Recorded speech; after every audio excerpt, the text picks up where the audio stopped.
నా పేరు డాక్టర్ కొట్టే చెన్నై, రిటైర్డ్ ప్రిన్సిపాల్ను మరియు కర్నూలు జిల్లా బీజేపీ అధికార ప్రతినిధిని కూడా. దీదీ పాలనకు బెంగాల్లో అంతిమ గడియలు వచ్చేసాయి.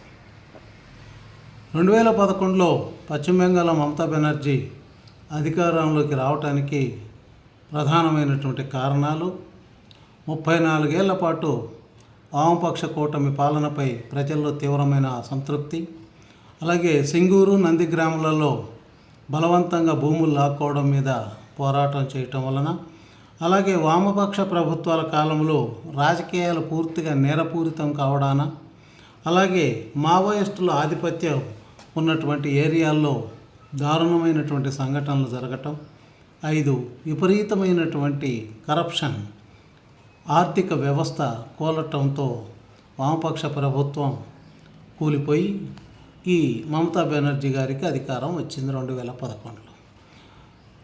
సరిగ్గా అదే 15 ఏళ్ల మమతా బెనర్జీ పాలనపై అదే అసంతృప్తికి ఇంకా కొన్ని జోడించబడ్డాయి. అవేమిటంటే, ప్రజల్లో ప్రభుత్వ వ్యతిరేకత ఈ 15 ఏళ్లలో బాగా పెరిగిపోయింది.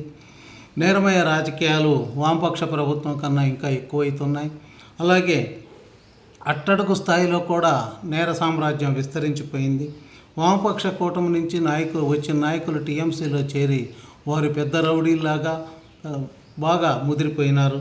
అలాగే ఈ సంఘ విద్రోహ శక్తులకు ప్రభుత్వం అండదండలు బాగా పెరగటం అనేది ప్రజలు బాగా గ్రహిస్తున్నారు. ఇక అవినీతి, అసమర్థ పాలన రాష్ట్రంలో ఈ పాలనా వ్యవస్థలో బాగా కనిపిస్తూ ఉంది అడుగడుగున. మమతా బెనర్జీ కేంద్ర ప్రభుత్వంతో ఎప్పుడు గిల్లి గజ్జాలు పెట్టుకుందామనే ఉంటుంది. కేంద్రం ఏ పథకం తెచ్చినా దాన్ని విమర్శిస్తుంది. అలాగే ఇంకా అనేక కారణాలు ఆమె పతనానికి దారితీస్తూ ఉన్నాయి. మీకు అందరికీ తెలిసిందే, సందేశ్గల్లో రేషన్ బియ్యం కుంభకోణం, ఆ షాజహాన్ చేసినటువంటి అత్యాచార సంఘటనలు, వారిపై రౌడీలతో దాడి చేయించడం, సిఐఏ, ఎన్ఐఏ అధికారులు వస్తే వాళ్ళ మీద రౌడీలతో దాడి చేయించింది పెద్ద ఈ ముఖ్యమంత్రి గారు. అలాగే ఈ షాజహాన్ మనీ లాండరింగ్ ఎంక్వైరీకి ఈడీ పోతే, ఎన్ఫోర్స్మెంట్ డైరెక్టరేట్ వాళ్ళు పోతే వాళ్ళ మీద దాడులు చేయించారు, దెబ్బతో పారిపోయారు పాపం.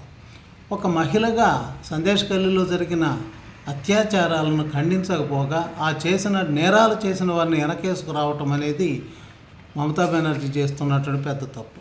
అలాగే ఎనాముల్ హక్, ఈయన గో సంపదను, గోవులను అక్రమ రవాణాకు ఎప్పుడు పాల్పడుతూనే ఉంటాడు. ఆ విషయం అందరికీ తెలుసు, కానీ ఏమోక తెలియదంట, ఏమో వ్యాపారం అంటుంది. అలాగే విద్యాశాఖ మంత్రి ఈమెకు బాగా కావాల్సినటువంటి పార్థా చటర్జీ గారు 25,753 టీచర్ల పోస్టుల భర్తీలో చాలా అక్రమాలు జరిగాయి. నల్లధనం బాగాపడి రెడ్ హ్యాండెడ్గా గుట్టలు డబ్బులు దొరికాయి పార్థా చటర్జీ ఆఫీసులో, ఇంట్లోనూ, అన్ని చోట్ల. అవన్నీ కూడా దాని మీద చాలామంది కోర్టుకు వెళ్ళడంతో సుప్రీంకోర్టు నిర్దయగా 9 ఏళ్ల వాళ్ళ సర్వీసును కాదని వాళ్ళందరినీ ఉద్యోగాల నుంచి తొలగించేసింది. వేల మంది టీచర్లు ఇప్పుడు వీధిన పడి ఏడుస్తున్నారు వీళ్ళ అక్రమాలకు. అదేవిధంగా ఈ మేనల్లు అభిషేక్ బెనర్జీ వీళ్ళందరూ పెట్టినటువంటి నీరద చిట్ ఫండ్స్లో కుంభకోణాలతో అనేక మంది ప్రజలను ముంచారు వీళ్ళు. వీటన్నిటికన్నా మమతా బెనర్జీ చేస్తున్న దేశద్రోహ చర్య పెద్దది ఏమంటే, బంగ్లాదేశ్ నుంచి ముస్లింలను రాష్ట్రంలోకి అక్రమంగా వలసలు వస్తుంటే వాళ్ళని నిరోధించకపోగా వాళ్ళని ఎంకరేజ్ చేస్తుంది. అలాగ వచ్చిన వాళ్ళందరికీ రేషన్ కార్డులు, ఆధార్ కార్డులు, ఓటర్ కార్డులు ఇవన్నీ సృష్టించి ఏమే ఇస్తుంది. అలాగే కేంద్రం ఎన్నిసార్లు హెచ్చరించినా దాన్ని పట్టించుకోవట్లేదు. ఏమంటే భద్రతా దళాలు సరిగ్గా చూడకపోవటం వల్ల బార్డర్స్ నుంచి వస్తున్నా నాదేం తప్పు అని సమర్థించుకుంటుంది. వీళ్ళందరికీ ఈ ఆధార్ కార్డులు, రేషన్ కార్డులు ఇవన్నీ స్థానికంగా ఇచ్చి దేశం మీదకి వదులుతుంది. వీళ్ళు కేవలం బెంగాల్లోనే కాదు, దేశమంతటా విస్తరించి ఉన్నారు బంగ్లాదేశ్ ముస్లింలు. ముఖ్యంగా ఈ అనవసరంగా వచ్చిన వాళ్ళు 140 కోట్లలో 10 కోట్ల మంది మనం వేరే దేశస్తులను అక్రమంగా వచ్చిన వారిని పోషిస్తున్నామని గణాంకాలు తెలియజేస్తుంది. వీళ్ళు అలాగే ఈ వచ్చిన వాళ్ళు ఊరుకున్నారు, ఏదో బతుకు తెరువు చూసుకుంటున్నారు కాదు, అనేక నేరాల్లో తలదూరుస్తున్నారు. మొన్నటికి మొన్న ఈ ఢిల్లీలో, ఇతర ప్రాంతాల్లో దాడులు జరుగుతాయని చాలామందిని 8 మందిని అరెస్ట్ చేస్తే ఆ 7 మంది బంగ్లాదేశీయులు తమిళనాడులోని టెక్స్టైల్, ఈ బనీన్లు, డ్రాయర్లు తయారు చేసేటటువంటి ఆ కర్మాగారాల్లో పనిచేస్తూ దొరికారు 7 మంది బంగ్లాదేశీలు. ఇలా నాకు సంబంధం లేదంటారు. అలాగే భద్రతా దళాలు అమ్మ కంచె నిర్మాణానికి బంగ్లాదేశ్ బార్డర్లో స్థలం ఇవ్వమంటే నేను ఇవ్వనంటుంది. ఇది ఆమె ధోరణి.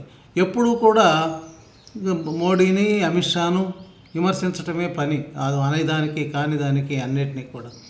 గత ఎన్నికల్లో దాదాపు 100 స్థానాల్లో ఆమె గెలిచిందంటే బికాజ్ ఆఫ్ ముస్లిం ఓటర్స్.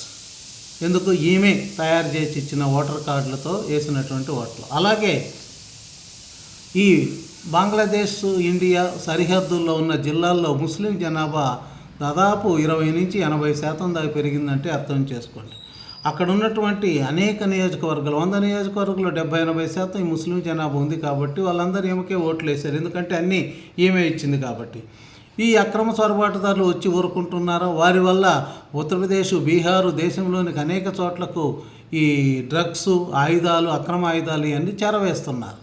ఇది నాట్ ఓన్లీ బెంగాల్ సమస్య, దేశం సమస్యగా చేసేసారు వీళ్ళంతా వచ్చి. అలాగే వీళ్ళు ఉత్తరప్రదేశ్కి వెళ్ళారు, బీహార్కి వెళ్ళారు, ఒడిస్సాకి వెళ్ళారు, మన ఆంధ్రప్రదేశ్కి హైదరాబాద్కి వచ్చారు. ఆంధ్రప్రదేశ్లో గోదావరి జిల్లాల్లో కూడా ఉన్నారు. ఇంకా హైదరాబాద్లో తప్పనిసరిగా ఉంటారు, బెంగళూరులో ఉన్నారు. ఇందాక చెప్పినట్టు తమిళనాడులో ఎక్కడ తిరుపూరు అక్కడ కర్మాగారాల్లో పనిచేస్తున్నట్టు ఈ దేశద్రోహులు ఉన్నారు.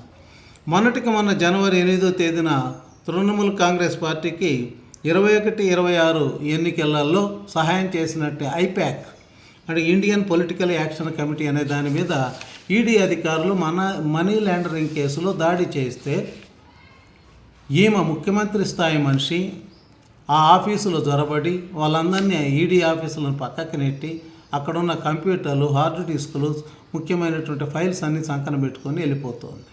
ఇదేందమ్మా అంటే వీళ్ళు బీజేపీ వాళ్ళు నా రహస్యాలు చేసుకోవడానికి ఇట్లా దాడి చేయించినారు కాబట్టి నా ఫైలు నేను తీసుకెళ్తున్నానని చెప్పేసి ప్రెస్ మీట్లో చెప్పి వెళ్ళిపోయారు. ఇది ఏమి దౌర్జన్యం, రౌడీతనం. దాని మీద హైకోర్టులో 2 వర్గాల కేసులు నమోదు చేస్తే హైకోర్టుకు తన కార్యకర్తలందరినీ తరలించింది. హైకోర్టు జడ్జి గారు ఇది చూసి ఇదేమి జంతరమంతర కాదు, ఇలా ఉంటే మేము కేసులు వాదించలేము, దయచేసి మీరు వెళ్ళిపోండి అని చెప్పేసి ఎలగొట్టడం జరిగింది.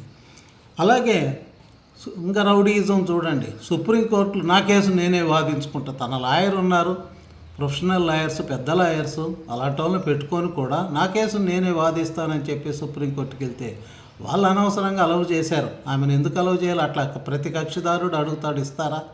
ఇవ్వరు. ఇచ్చి తర్వాత ఏమంటారు, ఆమె చెప్పింది మేమేం తీసుకోలేదు కన్సిడరింగ్, ఎందుకు చెప్పించుకోవటం. ఇది ఇక సార్ స్పెషల్ ఇంటెన్సివ్ రివిజన్ ఓటర్ల లిస్టులు గత 20 ఏళ్లలో మళ్ళీ 2002లో చేశారు, మళ్ళీ చేస్తున్నారు. ఇది ప్రతి రాష్ట్రంలో చేస్తున్నారు. ఆమె ఒక్కటే కదా బీహార్లో చేశారు. బీహార్లో ఈ రాహుల్ గాంధీ కొంచెం హడావుడి చేశాడు, అది ఇది అని చెప్పేసి పప్పులు ఉడకలేదు. చాలా పకడ్బందీగా సుప్రీంకోర్టు డైరెక్షన్స్లోని ఎలక్షన్ కమిషన్ చాలా జాగ్రత్తగా అన్ని రాష్ట్రాల్లో చేస్తుంది. కానీ ఈ కేంద్ర ఎన్నికల సంఘం మీద లేనిపోని ఆరోపణలు చేస్తూ ఉంది. మమతా బెనర్జీ నానా రకాలుగా దాన్ని ఆపడానికి సర్వ్ చేయకూడదు అనేది ఆమె ప్రధానమైనటువంటి డిమాండ్. ఎక్కడ చేసినా మా రాష్ట్రంలో చేయటానికి లేదు అని చెప్పేసి అనుకోవడం. ఈ విధంగా వాళ్ళందరినీ అడ్డుకుంటుంది. దాంతో సుప్రీంకోర్టు డైరెక్షన్ ఇచ్చింది, అయ్యా మీకు బిఎల్ఓలను మమతా బెనర్జీ ఇవ్వకపోతే పక్క రాష్ట్రాల బెంగాలీ తెలిసినటువంటి అటు జార్ఖండ్, ఇటు ఒడిస్సా, ఇటు అస్సాం నుంచి తెప్పించుకోండి అని చెప్పేసి చెప్పడం జరిగింది. మొన్న గ్రేడ్ 1 ఆఫీసర్లు కావాలా వెరిఫికేషన్ కోసం అని అడిగితే నేను ఇవ్వను అని చెప్పడంతో మళ్ళీ సుప్రీంకోర్టు జోక్యం చేసుకుని రాష్ట్ర హైకోర్టుకు ఆదేశాలు ఇచ్చింది. ఇప్పుడు పనిచేస్తున్నటువంటి ఫస్ట్ క్లాస్ జిల్లా మేజిస్ట్రేట్లను అలాగే ఈ మధ్యనే రిటైర్ అయినటువంటి వారిని మీరు ఈ కార్యక్రమానికి తీసుకొని ఈ కార్యక్రమాన్ని జరిపించండి అని చెప్పడంతో ఇలా ప్రతిదానికి రగడ పెట్టుకున్నది. ఈ విధంగా చేస్తూ ఈమె పోతూ ఉంది. దీంతో ప్రజలలో ఒక అవర్షన్ వచ్చేసింది ఆమె పట్ల. కాబట్టి తప్పకుండా ఓడిపోయే పరిస్థితి. ఇలాంటి నాయకుల చేతుల్లో మన ప్రజలు ఉన్నారు. మేధావులకు, పాడి పంటలకు, గనులకు ప్రసిద్ధి చెందిన ఒకప్పటి బెంగాలు ఈరోజు ఈ కమ్యూనిస్టుల 34 ఏళ్ల పాలన, ఈ దీదీ గారి 15 ఏళ్ల పాలనలో చితికిపోయి అక్కడ యువకులంతా కూడా పొట్టచేత పట్టుకుని దక్షిణాది రాష్ట్రాలకు వలసలు వస్తున్నారు. ఆ దుస్థితికి తీసుకొచ్చారు ఈ కమ్యూనిస్టులు, దీదీ గారు. అలాంటి పరిపాలన మనకు అవసరమా? కాబట్టి ఇలా ఇంటికి సాగనంపాల్సిన అవసరం ఎంతైనా ఉంది.